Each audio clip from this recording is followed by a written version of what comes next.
જય ગુરુદેવ મિત્રો ભલે ગમે તે થઈ જાય, પણ ગુરુ પૂર્ણિમાના દિવસે માત્ર આ એક વૃક્ષને સ્પર્શ કરી લેજો. તમારા ઘરમાં એટલી બધી સુખ સમૃદ્ધિ આવશે કે તમે તેને સંભાળી નહીં શકો. મિત્રો, વિશ્વાસ ના હોય તો તમે જાતે જ એકવાર ઉપાય કરીને જોઈ લેજો. એટલા માટે આજના આ વિડીયોમાં આપણે એક એવા ચમત્કારિક વૃક્ષ વિશે વાત કરવાના છીએ જે વૃક્ષ પર સ્વયં ભગવાન શ્રી કૃષ્ણનો વાસ છે. અને તમે જાણો જ છો કે ભગવાન કૃષ્ણને જગતના ગુરુ કીધા છે. એટલા માટે જ આપણે કૃષ્ણમ વંદે જગતગુરુ બોલતા હોઈએ છીએ. મિત્રો, એટલા માટે જ જો તમે યોગ્ય સમયે, યોગ્ય મુહૂર્તમાં, યોગ્ય વિધિ અનુસાર ગુરુ પૂર્ણિમાના દિવસે માત્ર આ એક વૃક્ષને અડીને ઘરે પાછા આવી જાઓ છો તો મિત્રો, તમારી ગરીબી, દુઃખ, કષ્ટ બધું જ સમાપ્ત થઈ જશે. મિત્રો, જન્મ જન્માંતરની ગરીબી હશે, કાળ હશે તો એ પણ દૂર થઈ જશે. તમારું ભાગ્ય સાતમા આસમાને પહોંચશે. તમે જ્યાં જશો ત્યાં દોલત તમારી પાછળ પાછળ આવશે. પરંતુ મિત્રો, તેના માટે તમને એક વિનંતી છે કે આ વિડીયોને સંપૂર્ણ જોવાથી જ આ ઉપાયનો લાભ તમને મળી શકશે. આ વિડીયોને છેલ્લે સુધી જોજો. જો તમે આજના આ વિડીયોને અધવચ્ચે છોડીને જતા રહેશો અથવા કાપીને જોશો તો તમે જીવનમાં ક્યારે પણ સફળતા નહીં મેળવી શકો. કારણ કે આ વિડીયોમાં અમે તમને એવા વૃક્ષ વિશે જણાવીશું જેને માત્ર ગુરુ પૂર્ણિમાના દિવસે જ સ્પર્શ કરવાથી ભગવાન શ્રી કૃષ્ણની કૃપા તમારા પર એવી થશે કે તમારા ઘરમાં એટલી સુખ સમૃદ્ધિ આવશે કે તેને તમે સંભાળી નહીં શકો. મિત્રો, તો તમારા ફાયદા માટે આ વિડીયોને સંપૂર્ણ રીતે જોતા રહેજો. ચાલો જાણીએ કે એવું કયું ઝાડ છે જેને ગુરુ પૂર્ણિમાના દિવસે તમારે સ્પર્શ કરવાનું છે. મિત્રો, એ સંપૂર્ણ માહિતી વિશે જાણીએ તે પહેલા કોમેન્ટ બોક્સમાં જય શ્રી કૃષ્ણ જરૂરથી લખજો. આ વિડીયોને લાઈક કરી અમારી આ વાસ્તુ સભા ચેનલને સબસ્ક્રાઇબ પણ જરૂરથી કરી દેજો. મિત્રો, જો વાત એવી છે કે અમારું કામ તો માત્ર સલાહ આપવાનું છે, અમે તો ફક્ત સલાહ આપી શકીએ છીએ. હવે તમે એ માનો કે ના માનો એ તમારી મરજી છે. પણ ભક્તો, એક વાત જરૂર કહીશું કે જો તમે આ વાત માની લેશો તો તમારો બેડો પાર થઈ જશે. આ વિડીયોને અંત સુધી જરૂરથી જોયા પછી તમને કોઈ પણ પ્રકારની મુશ્કેલીનો સામનો નહીં કરવો પડે. આગળ તમારી મરજી. તમે પોતે જ એટલા સમજદાર છો. મિત્રો, હિન્દુ સંસ્કૃતિમાં અનેક પ્રકારની પૌરાણિક માન્યતાઓને મહત્વ આપવામાં આવ્યું છે. ઘણા એવા વૃક્ષો અને છોડ છે જેને ગુરુ વૃક્ષ કહેવામાં આવે છે અને તે અત્યંત શુભ પણ માનવામાં આવે છે. મિત્રો, પ્રકૃતિમાં ઉપસ્થિત ઘણા એવા વૃક્ષો અને છોડ છે જે આપણા જીવનમાં ચાલી રહેલી સમસ્યાઓને દૂર કરે છે. ખાસ વાત એ છે કે વૃક્ષો અને છોડની લોકો માત્ર પૂજા જ નથી કરતા, પરંતુ તેનો ઔષધીય તરીકે પણ ઉપયોગ કરતા હોય છે.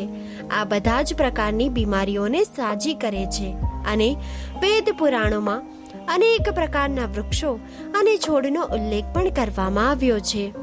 મિત્રો, આપણા હિન્દુ ધર્મમાં ભગવાન શ્રી કૃષ્ણના અનેક સ્વરૂપોનું વર્ણન કરવામાં આવ્યું છે, જેમાં વૃક્ષોને પણ ભગવાન શ્રી કૃષ્ણના સ્વરૂપ તરીકે ગણવામાં આવ્યું છે.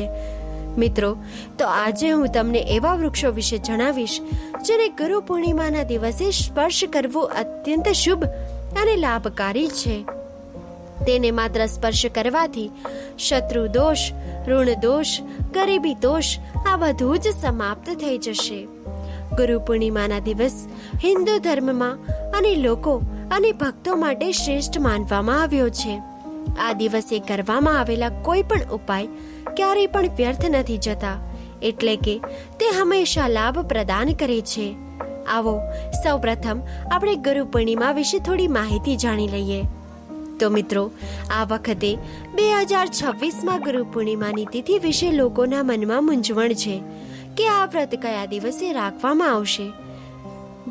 28 કે 29 જુલાઈએ પૂજા કેવી રીતે કરવામાં આવશે, શુભ મુહૂર્ત કયું છે અને ક્યારે છે. ગુરુ પૂર્ણિમાનો પવિત્ર દિવસ વર્ષ 2026માં બુધવારે 29 જુલાઈના રોજ ઉજવવામાં આવશે. હિન્દુ ધર્મમાં ગુરુ પૂર્ણિમાનું વિશેષ મહત્વ છે. જ્યોતિષ પંચાંગ અનુસાર દર વર્ષે ગુરુ પૂર્ણિમાનો તહેવાર અષાઢ મહિનાના શુક્લ પક્ષની પૂર્ણિમાના દિવસે ઉજવવામાં આવે છે. આ તિથિને અષાઢ પૂર્ણિમા, વ્યાસ પૂર્ણિમા અને વેદ વ્યાસ જયંતી તરીકે પણ ઓળખવામાં આવે છે. ઉપરાંત આ દિવસે બ્રહ્મસૂત્ર, મહાભારત, શ્રી ભાગવત અને 18 પુરાણો જેવા અદ્ભુત સાહિત્યની રચના કરનારા મહાન ગુરુ મહર્ષિ વેદ વ્યાસનો જન્મ થયો હતો. આ દિવસે ગુરુની પૂજા કરવાનું વિશેષ મહત્વ છે.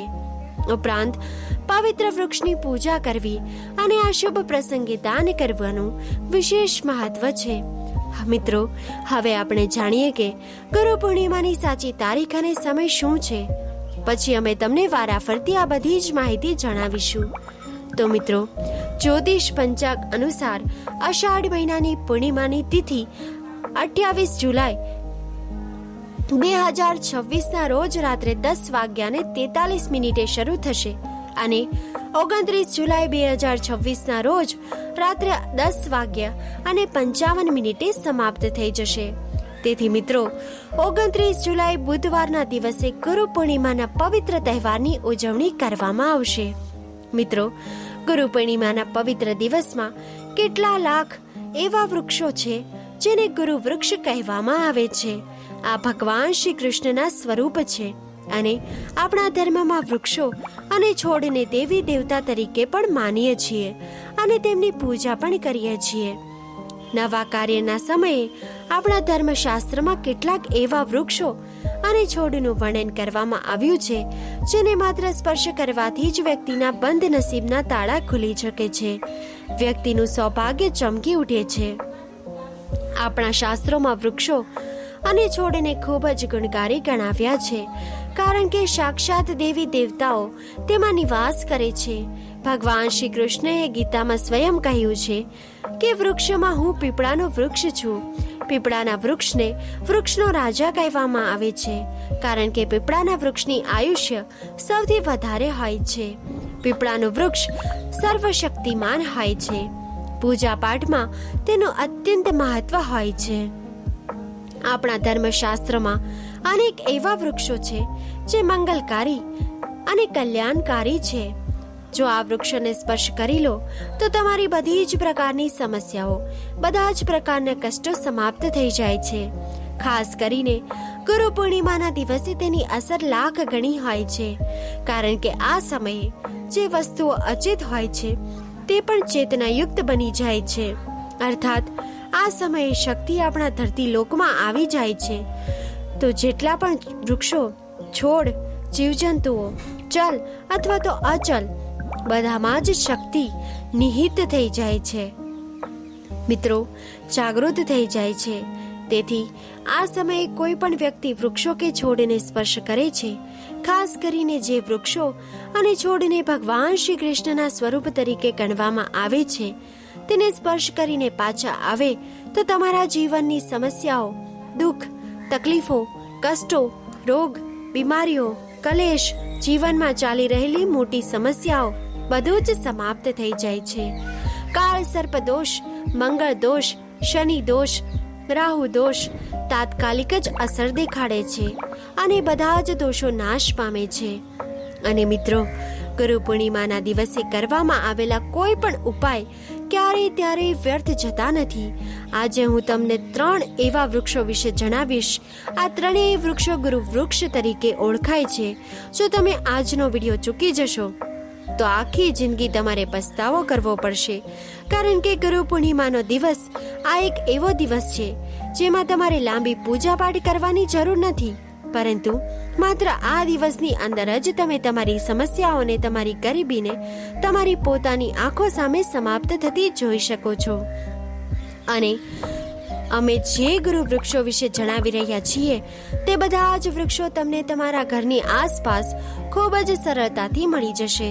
તો વિડીયોમાં આગળ વધતા પહેલા જો હજુ સુધી તમે કોમેન્ટ બોક્સમાં જય ગુરુદેવ અને તમારા કુળદેવીનું નામ નથી લખ્યું તો જરૂરથી લખી દેજો.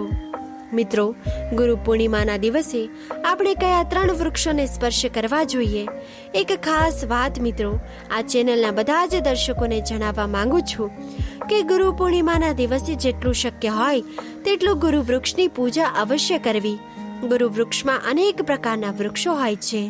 તો ચાલો હું તમને જણાવું કે કયા વૃક્ષોને સ્પર્શ કરવાથી આપણી નિર્ધનતા દૂર થાય છે. મિત્રો, સૌથી પહેલું વૃક્ષ છે તેને દેવ વૃક્ષ પણ કહેવામાં આવે છે. પ્રથમ વૃક્ષ છે પારિજાતનું વૃક્ષ. મિત્રો, પારિજાતનું વૃક્ષ સમુદ્ર મંથનમાંથી ઉત્પન્ન થયું હતું અને તે દેવરાજ ઇન્દ્રના નંદનવનમાં પણ સ્થાપિત કરવામાં આવ્યું હતું. ભગવાન શ્રી કૃષ્ણએ માનવજનના કલ્યાણ માટે પારિજાતનું વૃક્ષ ધરતી લોક ઉપર લાવ્યા હતા.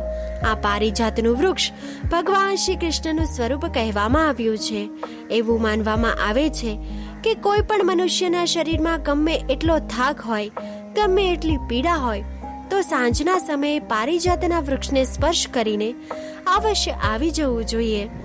જો તમે ઈચ્છો છો તો ગુરુ પૂર્ણિમાના આખા દિવસમાં ગમે ત્યારે આ વૃક્ષને સ્પર્શ કરી શકો છો. આ વૃક્ષને સ્પર્શ કરતા જ તાત્કાલિક શરીરની પીડા, થાક, સુસ્તી, નબળાઈ આ બધું જ સમાપ્ત થઈ શકે છે. જો ગુરુ પૂર્ણિમાના દિવસે સાંજના સમયે પ્રદોષ કાળમાં આ વૃક્ષની નીચે ઘીનો દીવો પ્રગટાવવામાં આવે, તેના મૂળમાં ચપટીભર સિંદૂર નાખવામાં આવે તો બધા જ પ્રકારની મનોકામનાઓ તરત જ પૂર્ણ થઈ જાય છે અને ગુરુદેવની કૃપા તમારી ઉપર હંમેશા બની રહે છે. મિત્રો, હવે પ્રદોષ કાળ વિશે ઘણા લોકોના મનમાં પ્રશ્ન પણ ઉદ્ભવે છે કે આ સમય ક્યારે હોય છે?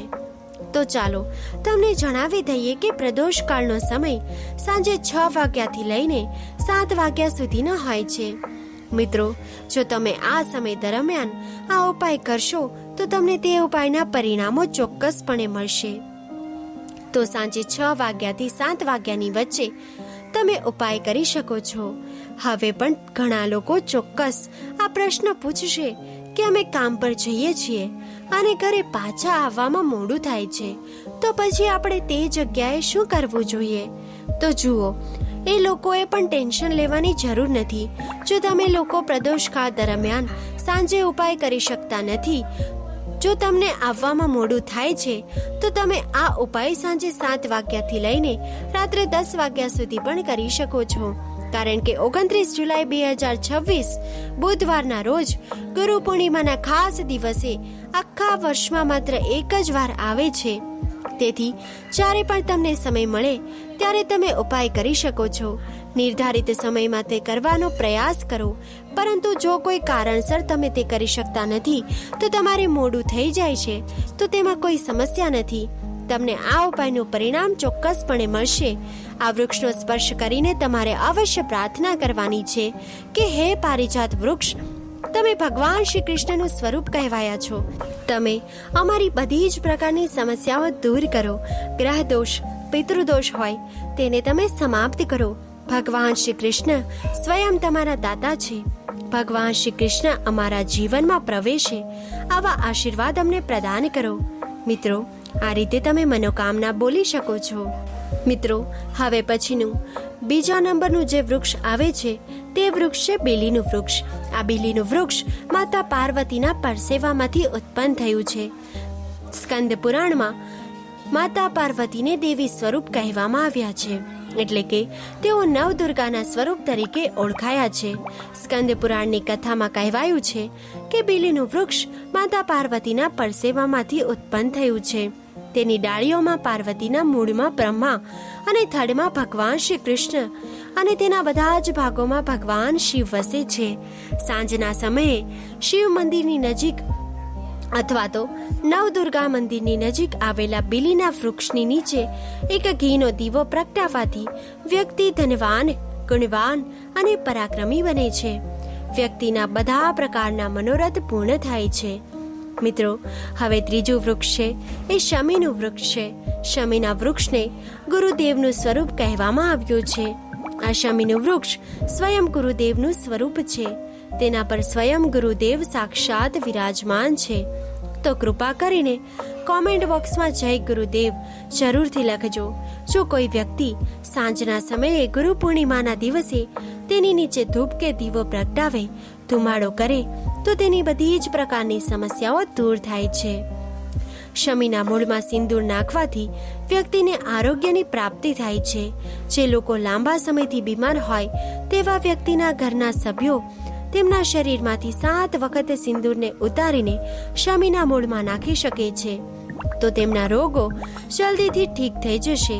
જે લોકો લાંબા સમયથી બીમાર હોય અથવા તો તમે બીમારીથી બચવા માંગતા હો, નિરોગી રહેવા માંગતા હો, તો તેના મૂળમાં સિંદૂર અવશ્ય નાખો. મનોકામના પૂર્ણ કરવા માટે અમે તમને એક મંત્ર પણ જણાવીશું. આ મંત્ર બોલતી વખતે શમીના વૃક્ષને સ્પર્શ કરવો જોઈએ. મિત્રો, જો તમે ગુરુ પૂર્ણિમાના દિવસે આ ઉપાય કરો છો તો તેનું પરિણામ તમને તાત્કાલિક જોવા મળશે અને તમારી મનોકામના પણ પૂર્ણ થઈ જશે. તમારી દરિદ્રતા સમાપ્ત થઈ જશે. તો મિત્રો, મંત્ર છે એ તમારે બોલવાનો છે. આ મંત્ર છે મમ મનોર્થે પૂર્યે મમ દરિદ્ર નાશ. આ મંત્ર તમારે બોલવાનો છે. આ મંત્ર બોલતી વખતે તે શમીના વૃક્ષને સ્પર્શ કરવું. આમ કરવાથી તમારા બધા જ પ્રકારના મનોરથ પૂર્ણ થઈ જશે. તમારી દરિદ્રતા સમાપ્ત થઈ જશે. મિત્રો, વૃક્ષને સ્પર્શ કરતી વખતે આ મંત્રનો જાપ અવશ્ય કરવો જોઈએ. મિત્રો, જો તમે જીવનમાં સુખ અને સમૃદ્ધિ મેળવવા માંગો છો તો તમારા જીવનમાં કોઈ મનોકામના હોય, કોઈ મનોકામના અધૂરી રહી ગઈ હોય, તો અમે જે 3 વૃક્ષો વિશે જણાવ્યું છે, આ 3 વૃક્ષોને ગુરુ પૂર્ણિમાના દિવસે સ્પર્શ કરી શકો છો. અને જો કોઈ વ્યક્તિ આ 3 વૃક્ષોને સ્પર્શ કરી લે તો મિત્રો, ધ્યાનથી સાંભળો, જો 3 વૃક્ષોને સ્પર્શ કરી લે તો એવા વ્યક્તિના કાર્યો, એવા વ્યક્તિની મનોકામનાઓને પૂર્ણ થતા દુનિયાની કોઈ પણ તાકાત રોકી શકતી નથી. મનોકામના પૂર્ણ કરવા માટે, કાર્યમાં પ્રગતિ પ્રાપ્ત કરવા માટે, તમારા નસીબને ચમકાવવા માટે, સુતેલા ભાગ્યને જગાડવા માટે મિત્રો, તમારે આ ઉપાય અવશ્ય જ કરવો જોઈએ. આ ઉપાય તમારી જિંદગીને સુધારી દેશે, તમારી જિંદગીમાં ચાલી રહેલી સમસ્યાઓને દૂર કરી દેશે. એટલા માટે કોમેન્ટ બોક્સમાં જય ભગવાન શ્રી કૃષ્ણ જરૂરથી લખજો. ચાલો મિત્રો, હવે આપણે આગળના વૃક્ષ વિશે જાણી લઈએ. આંબળા, તુલસી અને કેળાના વૃક્ષ પર ભગવાન વિષ્ણુ અને મા લક્ષ્મીનો વાસ માનવામાં આવે છે. વળી તુલસી પાસે દીવો રોજ પ્રગટાવવો જોઈએ. તેમજ આમળાની પૂજા ગુરુ પૂર્ણિમાના દિવસે કરવાથી ભગવાન શ્રી કૃષ્ણ પ્રસન્ન થાય છે. જ્યારે કેળના વૃક્ષની પૂજા દર ગુરુવારે કરવામાં આવે છે. દર ગુરુવારે કેળના વૃક્ષ પર હળદર ભેળવેલું પાણી ચડાવવાથી તમને ભૌતિક સુખોની પ્રાપ્તિ થાય છે. કદંબના વૃક્ષ પર ભગવાન શ્રી કૃષ્ણનો વાસ માનવામાં આવે છે. એવી માન્યતા છે કે કદંબના વૃક્ષની નીચે બેસીને યજ્ઞ કરવાથી ભગવાન શ્રી કૃષ્ણની વિશેષ કૃપા પ્રાપ્ત થાય છે અને પરિવારમાં સુખ અને શાંતિનું આગમન થાય છે. મિત્રો, ત્યારબાદ આગળનું વૃક્ષ છે બીલી અને વડનું વૃક્ષ. બીલી અને વડના વૃક્ષ પર ભોળાનાથનો વાસ હોય છે. રોજ ભગવાન શિવની પૂજામાં બીલીપત્ર અર્પણ કરવાથી તમારી બધી જ મનોકામનાઓ પૂર્ણ થાય છે.